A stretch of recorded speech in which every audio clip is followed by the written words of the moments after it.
May bisita na dumating, oh. Bigla ang dumating, oh. Nag-alala kay Kuya Brooks. Nag-alala kay Kuya Brooks. Ayan, oh. Na-interview ni Red Noveno. Biglaan lang po yan dumating.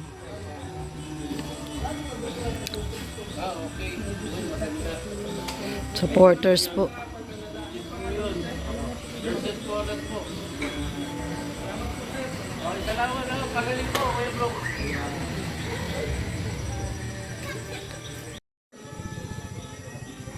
Ayan, may dumating na bisita.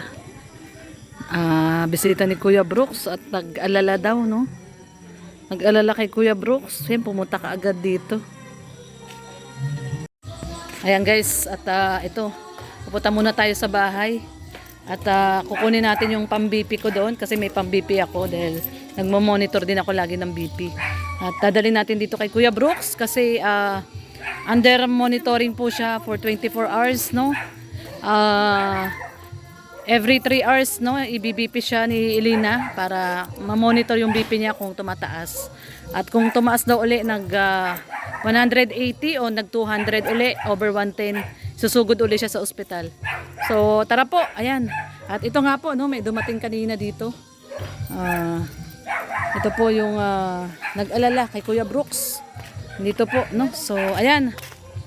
Kasamahan ako ni Charlene. Grabe si Charlene. Bait. Bait mo, Charlene, ah. May ano ba to, bayad? Iwan ko po ikaw. Yan, sinamahan niya ako at uwi muna kami ni Charlene sa bahay at kunin natin yung pang-BP kasi yun ang order ng doktor. No, oo, 24 hours monitoring si Kuya Brooks. Ayaw kasing magpa-confine ni Kuya Brooks. Kaya pinayagan naman siyang umuwi kasi bumaba naman yung BP niya. Bumaba naman, no, minonitor siya doon ng mga ilang oras yun? 3 oras yata sila nawala, ano? Oh. Mga 3 hours sila. Kasi kakauwi lang nila. So, under monitoring ngayon si Kuya Brooks. Kunin natin yung pang-BP natin. Kasi kailangan ng pang-BP. So, tara po. Ito, malapit na tayo sa bahay. Yan si Charlie, no? Shh! Hindi na tayo kilala ng aso dito, ah. Hindi tayo kilala ng aso. Ayan. Tara. Yan, sanay na si Charlene dito sa bahay. Sa susunod, dito naman ito titira. Ayan, kasama natin yung alaga ni Rhea Olarte. Yung anak ni Rhea Olarte.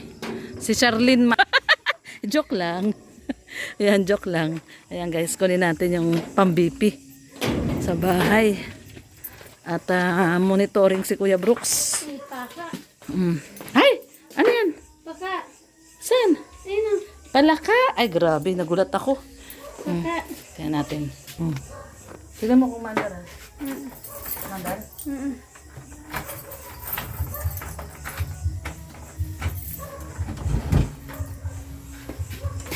Pasok, Charlene. Pasok. Ay, ito pala, oh. Bigay mo kay Adim yun. Nakalimutan kong daling kanina. Bigay mo kay Adim yun. Patay mo na muna. Si Kuya Pal patumbag ko. Uy, baga balsantos mo to bang? Nakalagay. Ako patay si Daddy at nakakaalam ko nasa yung pang-BP. Patay siya. Yan po, kinukuha po natin yung pang-baby. Papahiram niya.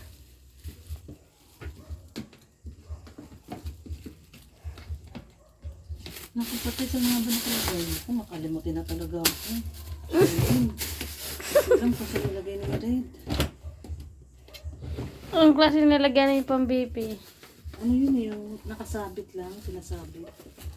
Na may itim.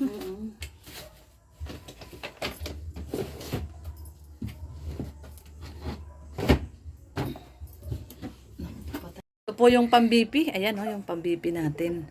So ito si Charlene, sinamahan ako. Ayan po yung pang-BP. So dadalhin po natin to ngayon kay Kuya Brooks. Ayan. At ito o. Lagi ko po tong, kasi ako rin po, lagi po ako nagmo-monitor ng BP. Si Charlene, walang magawa sa buhay. Ayan o. Lagi rin po tayo kasi nagmo-monitor ng BP. So dadalhin po muna natin kay Kuya Brooks. At kailangan po niya, dahil monitoring po siya ng 24 hours. Tara po, punta po tayo, balik na po tayo. Yan, so pabalik na ulit tayo kay Kuya Brooks. At ito, dala na natin yung pang-BP.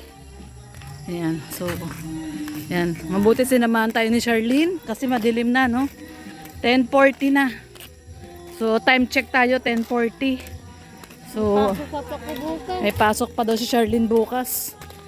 Ayan, napupuyat si Charlene. Ayan, dali natin yung pang-BP at i-BP uli natin si Kuya Brooks kasi dapat daw every 2 to 3 hours check yung BP.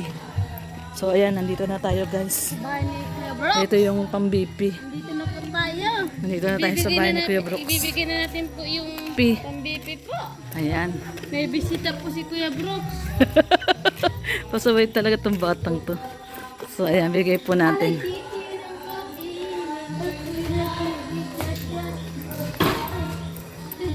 Oh, niiwan mo ko eh. Ayan, nagpapahinga si Kuya Brooks dito sa kwarto. Bigay lang natin yung pang-BP.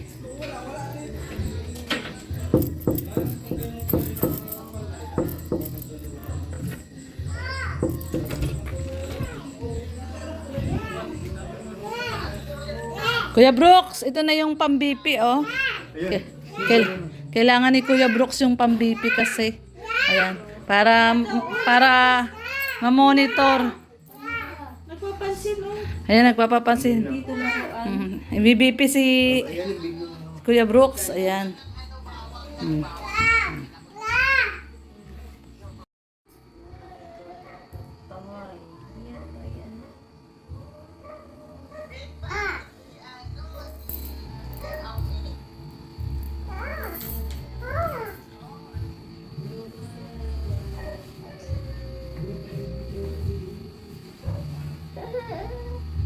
Wala nag-error.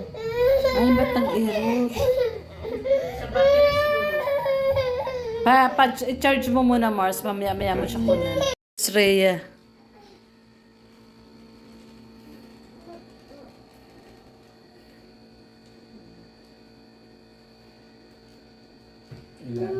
Ano, accurate? Wala pa.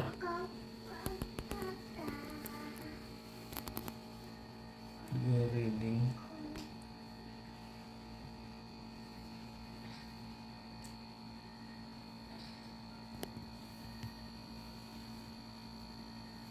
Relax lang. Ayan. 139/95. 139/95. Mataas. Sorry. Medyo mataas nga. Kasi 95 eh. Over 95. So, 139/95. Yung dito ko na, 95. yung dito ko na, para nanunuyo. Nanunuyo.